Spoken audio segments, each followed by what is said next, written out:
think it's about firms as well realising to not individualise the discourse as well, that it's not about putting all the onus on individuals to manage their own well-being as well, that they do need to look at it from those systemic levels, and to reassess from, the whole system itself needs to look at the way it has practiced law, and to really look at the ways that's going to be beneficial, both in terms from a moral sort of perspective, an ethical perspective as well.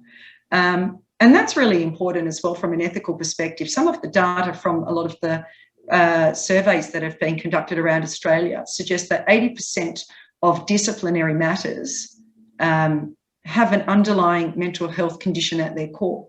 So we're saying then that, a lawyer who's unwell is not going to be the best lawyer they're going to be. What is that going to say in terms of the administration of justice for clients? Okay, how can you then discipline a lawyer for being unwell because of the systemic factors and the psychosocial hazards in the workplace that are not managed properly?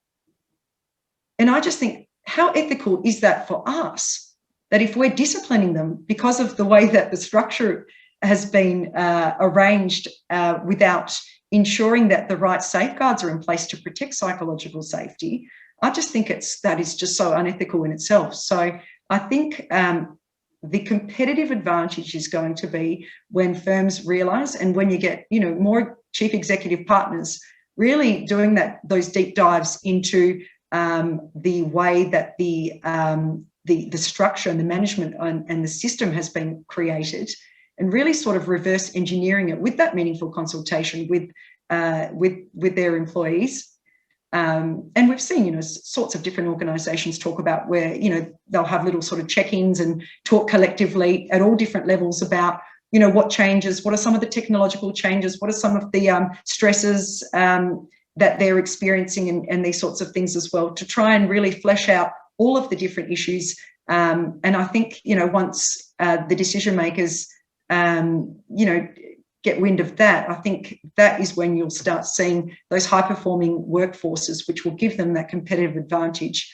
And then I think the idea then, Joelle, I think is then that they will be the envy of everyone else. And I heard Lucy Brogden, I think in one of the podcasts that you had, I think that's what's going to be the secret, I think.